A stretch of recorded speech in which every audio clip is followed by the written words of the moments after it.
Galit. Bitter, better, better, better, bitter, better, better, bitter.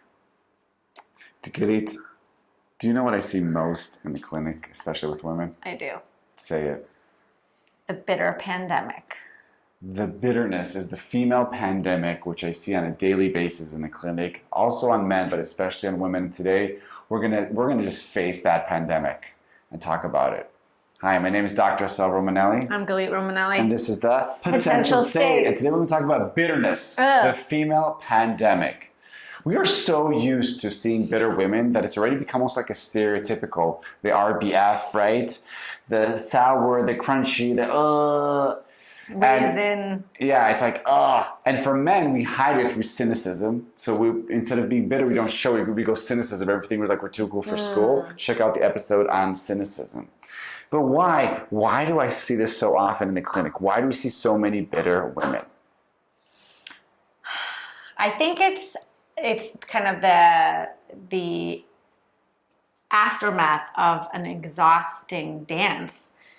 And then that's just, women just kind of are like tired and resentful.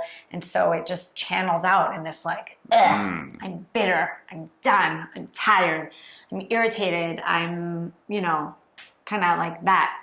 So it's been my experience that, like, for a lot of women, since they don't own their aggression or they're not allowed to be angry, okay, so it's channeled, the unhappiness, the unsatisfaction of the situation turns into bitterness, because bitterness is less aggressive. It's more of a passive aggressive. It's not going, I think it's more than that. I think it's this kind of like accumulation of frustration and martyrdom. Yes. Yes. And like this notion that like we have to put ourselves last, and this kind of self-sacrifice, and and so then you become consumed by resentment. And when you see somebody else kind of enjoying themselves or being, full or having fun or putting themselves first, right? For example, then you become bitter. And it's also, I found it's a way to kind of punish your partner by being like heavy and not happy. Oh yeah, like it's not going to be fun with me. Yeah, nobody's going to enjoy it. You're not going to enjoy yourself. Yeah. You're not going to. No one's going to be happy here. If I'm not happy, exactly. If I can't enjoy, then nobody's going to enjoy. But then what happens is bitterness kind of spills over into their professional work. Even when they're in the parenting with their friends, it becomes. Well, I think what happens is that it becomes a behavioral pattern. Yes. And then the behavioral pattern even kind of becomes almost like an identity, or becomes autopilot. Yes. And then you don't even remember how to not be bitter, how to not be resentful. And then that's the scary, tricky part. Right, because like over time they lose we talk about the emotional rate from 1 to 10, they become a 1 to 5er. They stay on the negative aspect of the spectrum. And they can't see anything as like light, fun, playful. Like they're just like, they've lost access. And then what happens, their partner and their kids, people just start avoiding them or mocking them because it's just too heavy. Yeah. It's like the over-apologetic one. Look at that episode. And then what happens is it's like, when you're in this bitter business card, you attract two types of people. Either the fools that try to making you happy all the time, try to stay playful and light, but it's like it never works. Or just fellow bitter people. And then you're just like, there's two Muppets. The two old guys, the Muppets are like, Sometimes it's a replicative script. That's how I saw my mom or my grandmother, and I'm replicating it. But it's just lethal. We're working now with a couple that the wife is just constantly bitter. Yeah. There's no play, no lightness. I think what's interesting is you kind of become entrenched, and you become kind of like you dig your heels in rather than being able to recognize. And that's why I think it kind of comes together with this notion of self-righteousness and martyrdom. And I think, unfortunately, part of that kind of has to do with the ideals and expectations that women feel they need to live up to. Yeah. And I think that when you feel like I'll be judged, or I have to do this or I have to do that, then it's inevitable that you'll feel resentful. It's inevitable that you'll feel pretty shitty when you can't reach certain expectations that weren't even yours to begin with. And I think kind of when I think about it in that framing, I have to bring up kind of Glennon Doyle in her amazing book Untamed, and about how, you know, like we as women need to really reflect and kind of stop pleasing and start living. Yeah. Right? And I think that is the antidote for bitterness. And if you haven't read the book, you must. It's amazing. So we're going to share a few thoughts that we have kind of from our experience of how to soften this bitterness. And I just want to say one thing about bitter. When you're really bitter, then actually you're going to say more no's than yes. You're going to slowly lose adventure, lose spontaneity, improvisation. You're first going to be like this. Plus, people are over time just going to be exhausted. They're going to be I think eventually what happens is that they stop engaging with you because it's just you're a negative Nelly. So you're a negative Nelly. It's too exhausting. They're always going to get it wrong. They'll always be, you know, there will be criticism and judgment.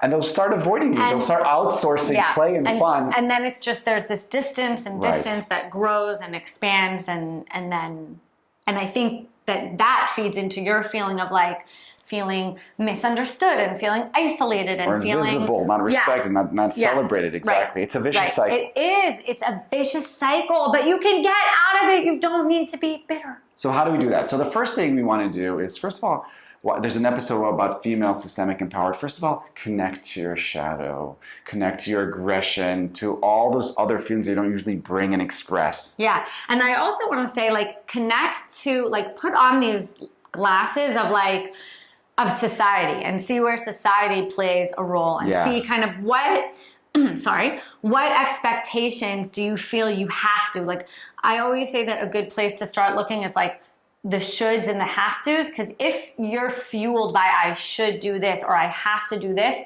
that's the place where you want to kind of like stop and like check in with yourself. Who is saying I should? Who is telling me I have to? And what would I be without those shoulds and have tos? Yeah.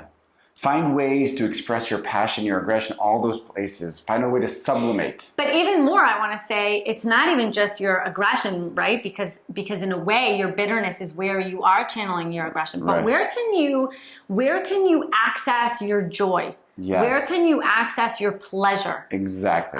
Where are those places? When that connects us to the second point, which is play. Play, reference the episode, play is the loop of life. Find places to create a potential state where you can be playful and light. Yeah. It's always going to be relational. Someone's going to have to hold a little bit of reality so you can float up a little bit. Right. And I think there is really important to realize that being a mother does not mean being a martyr, and you can step out so someone else can step in. Yes. And they're not going to do it. They're not going to parent necessarily the way you want to, but that's okay. That's fine.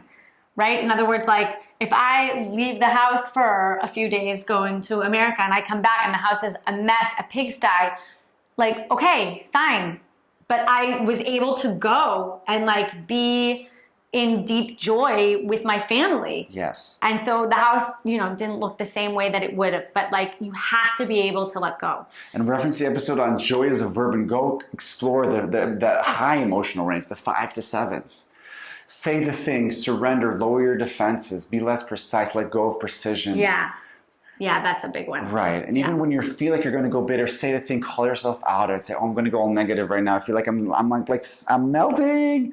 Help, reach out, be playful about it. Don't take yourself too seriously. Realize it's just one part of you. You have many, many other different parts of you. Yeah, and I would say the other thing is that also reflect on kind of your heritage, her story, like what's your background? Where do you come from? Right. How's your mom? How's your grandmother? What did you see? Is there kind of this bitterness gene that is passed on? Do I feel like I need to be a loyal daughter by being bitter?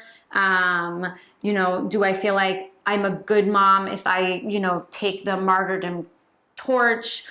Or, like where does this come from? Because a lot of times these things are bigger than us. Yeah, and I want to say create spaces, go to spaces, whether it's an improv class, a dance class, go with friends. The beach. People that are happy and cheerful, play with little children. Try to find areas and environments where you can, A, let go of control, and B, you can explore and experience something different, something open. Yes.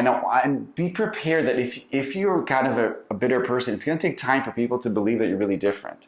That's why you have to be super solid to practice it. And that's really hard. I think that's one of the harder things, right? Is when our system locks us in and they're like, what are you doing? Or I don't believe that. Or stop faking that. Why are you being so off or so strange? Or you're just faking it or things like that.